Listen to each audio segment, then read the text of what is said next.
సీతాన్వేషణలో వాయుపుత్రుని విజయం, లంకా ప్రవేశం.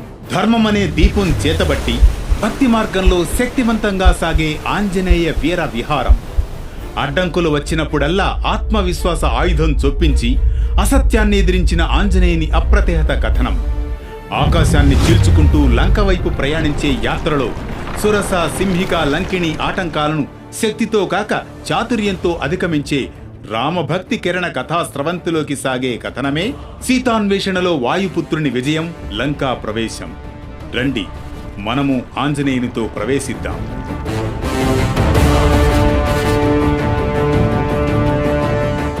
అనగనగా అది త్రేతాయుగంలోని రామాయణ కాలం. సీతాన్వేషణకై దక్షిణ దిశగా సాగిన పవనసుతుడు శ్రీరాముని స్మరించుకుంటూ రామకార్యాన్ని తన జీవిత ధ్యేయంగా మలుచుకున్నాడు. ఆకాశాన్ని చీల్చుకుంటూ లంక వైపు ప్రయాణించే ఈ యాత్రలో ఆకాశంలో హఠాత్తుగా ఒక మహా దివ్య రూపం ప్రత్యక్షమవుతుంది. ఓయ్ వానరవీరా, ఎవరివి నీవు? ఎక్కడికి వెళుతున్నావు? నా ముందుగా ఎవరూ వెళ్లేందుకు వీలులేదు. నిన్ను నేను భక్షిస్తాను.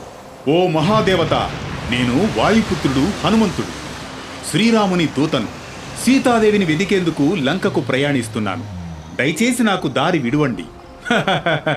నేనెవరో తెలుసా నీకు? నేను సురస, సర్పాల మాతృక. దేవేంద్రుడు నన్ను నీ శక్తిని పరీక్షించమన్నాడు. నీ శరీరం నా నోటి ద్వారా ముందుకు పోని చూద్దాం. నీ శక్తి యుక్తులేంటో నన్ను పరీక్షించని అంటూ సురస తన నోటిని 1000 యోజనాల వరకు విస్తరిస్తుంది. నీవు ఎంత పెరిగితే నేను అంతకన్నా ఎక్కువగా నోటిని విస్తరిస్తాను. ఈగలాగా నువ్వు ఏనాటికి తప్పించుకోలేవు తెలుసా? సురస, చూస్తూనే ఉండు. ఒక్క క్షణం లోపలికి వెళ్ళి వెలుపలికి వస్తాను. అలాగే తీక్షణంగా చూడు అంటూ తదుపరి క్షణంలోని హనుమంతుడు సూక్ష్మ రూపాన్ని ధరిస్తాడు. వేగంగా సురస నోటిలోకి ప్రవేశిస్తాడు. ఏ విధంగా అయితే ప్రవేశిస్తాడో అదే విధంగా బయటకు వస్తాడు. ఇదిగో, నేను నీ నోటిలోకి ప్రవేశించాను, అదే విధంగా బయటకు వచ్చాను. ఇప్పుడు నా రామకార్యానికి మార్గం చూపు, సరేనా? ఆహా, నీవు నిజమైన మహావీరుడు హనుమ. శక్తి ఉన్నవాడు ఎంత వినయంగా ఉండగలడో నిన్ను చూస్తే అర్థమవుతోంది. నీ బుద్ధి, నీ చాతుర్యం, నీ విధేయత అన్నీ నన్ను మెప్పించాయి. ధన్యవాదాలు సురసమాత, మీరు నాకు మార్గాన్ని చూపారు. మీ దీవెనలు సీతమ్మను చేరేందుకు మార్గం కడతాయి. వాయుపుత్ర, నీ విజయం నిశ్చితం. సీతాదేవిని దర్శించి రామునికి శుభవార్త తీసుకురాగలవు. నీ ప్రయాణం విజయవంతం కావాలి. జయోస్తు. అలా సురస ఆశీర్వచనంగా నవ్వుతూ ఉంటే హనుమంతుడు మేఘంలా ప్రయాణిస్తూ లంక వైపు ఆకాశ మార్గంలో పచ్చని మెరుపులా ముందుకు సాగుతూ ఉంటాడు. అదే సమయంలో సముద్ర గర్భంలో గంభీరమైన చీకటి నుంచి ఒక కటిక శక్తి పొలుసుల పాములాగా ఎగసి వస్తుంది.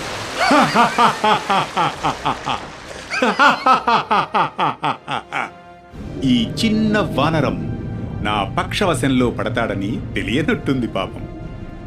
చూశాను నీ ఛాయను, ఇక నువ్వు నా నుంచి తప్పించుకోలేవు. ఏమిటిది అని వినిపించిన ఆ మాటలకు హనుమంతుడు ఆశ్చర్యపోతాడు. ఏమిటిది? నా శరీరాన్ని క్రిందకు లాగుతున్నట్లుంది. ఇదేదో రాక్షస మాయగా ఉంది. గురువులు చెప్పినట్లుగా ఇది సింహికే కావచ్చు. అవును, సింహిక మాయనే నేనిప్పుడు చవిచూస్తున్నాను. ఇంతలో వికృతంగా మరో నవ్వు వినిపిస్తుంది. ఓ కపివీరా, నీవు నన్ను ఎవరనుకున్నావు? నేనెవరో నీకు తెలుసా? కనుక్కో చూద్దాం. నువ్వెవరో నాకు తెలియదు, కాని నన్ను అవమానిస్తే చాలు, ఎవ్వరైనా సరే వారికి వినాశనమే. రామదూతను అవమానించిన వారికి రక్షణ లేదు అంటూ హనుమంతుడు ఒక్క దెబ్బతో సింహికను నిలువునా చీల్చివేస్తాడు. ఆ రాక్షసి రెండుగా చీలిపోతుంది. అంతే, సింహిక రాక్షసి సంహరించబడుతుంది. ఆ సమయంలో హనుమంతుడు ఒక్కసారి ఆ శ్రీరామచంద్రుని స్మరిస్తాడు. ఓ రామ, నీ కృపతో ఎన్నో అడ్డంకులను దాటుతున్నాను. ఈ జయములన్నీ నీవే, నీవిచ్చిన శక్తివే ఈ జయాలు. ఇప్పుడు లంకను చేరే సమయం ఆసన్నమైంది.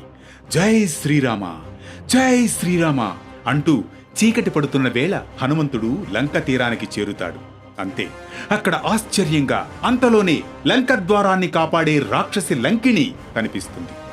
ఎవరది? ఏ వానరం రాత్రిపూట నగరంలో అడుగు పెడుతోంది? ఇది నా ఆదేశానికి భయపడదా? ఓ వానరా, ఎవరు నువ్వు? ఎవరు కావాలి? ఓ రాక్షసి, నేను ఒక సాధారణ వానరుడను, రామదూతను, ధర్మ మార్గంలో ఉన్నవాడిని. ఇక్కడ ధర్మం కాదు కావలసింది, లంక అంతా రాక్షసమే జీవించేది. ఇంకొంచెం ముందుకు వస్తే నీ ప్రాణాలు గాలిలో కలిసిపోతాయి తెలుసా?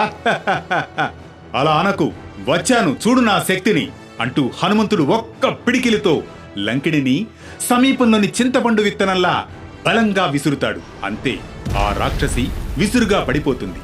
లంకిని లేచి ఆశ్చర్యంగా, జయహో హనుమా, జయహో వానరోత్తమ! ఒకరోజు ఓ వానరుడు నాతో తలపడతాడనే బ్రహ్మశాపం నాకుంది. అర్థమైంది. ఇదే ఆ క్షణం. పొమ్ము రామదూత, పొమ్ము, నీ గమ్యం నీకు దీవించబడుగాక అని లంకిని దీవిస్తుంది. హనుమంతుడు మాయమనిషిగా మారి లంకలో అతి చిన్న రూపంతో ప్రవేశిస్తాడు.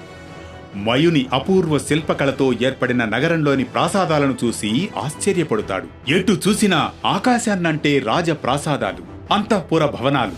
కాని అతని మనసులో మాత్రం ఉన్న లక్ష్యం ఒక్కటే, అదే సీతాదేవిని కనుగొనాలి. చిన్న శరీరం ధరించి హనుమంతుడు రావణుని మందిరంలోనూ, పానశాలల్లోనూ, పుష్పక విమానంలోనూ అన్ని చోట్ల సీతను వెతుకుతాడు. నిదురిస్తున్న స్త్రీలలో మండోదరిని చూసి సీత అని భ్రమిస్తాడు. మళ్లీ తప్పు తెలుసుకుని అన్వేషణ కొనసాగిస్తాడు. సీతమ్మ జాడ కానక చింతిస్తాడు. ఏం చెయ్యాలో తోచదు. అంతలో అశోకవనం కనిపిస్తుంది. ఇది ఆంజనేయుడి లంకా ప్రవేశం. తదుపరి కథనంకై వేచి చూద్దాం. ఈ కథనం కేవలం పవనసుతుని సాహసగాథే కాదు, ఇది ఓ భక్తుని అప్రతిహత నిబద్ధతకి, ధైర్యానికి, చాతుర్యానికి అద్దం. ఆంజనేయుడు ఎదురైన ప్రతి అడ్డంకిని శక్తితో కాదు, బుద్ధితో అధిగమిస్తాడు. మైనాకుని స్నేహాన్ని వినయంతో గౌరవిస్తాడు, త్యాగాన్ని ఎంచుకుంటాడు. సురసమాయను చాతుర్యంతో చీల్చుతాడు. సింహిక రాక్షసిని శౌర్యంతో సంహరించాడు. లంకిణిని ధైర్యంతో ఎదుర్కొన్నాడు. ఇది యుద్ధం కాదు, ఇది ధర్మం కోసం సాగిన యాత్ర. పవిత్ర కార్యమైన సీతాన్వేషణలో ఇది తొలి విజయం. ఈ కథనం మనకిచ్చే సందేశం ఒక్కటే, ప్రతి వ్యక్తి తన బాధ్యత పట్ల, ధర్మం పట్ల నిబద్ధతగా ఉన్నప్పుడు అడ్డంకులన్నీ జయించవచ్చునని చెబుతున్న సందేశం.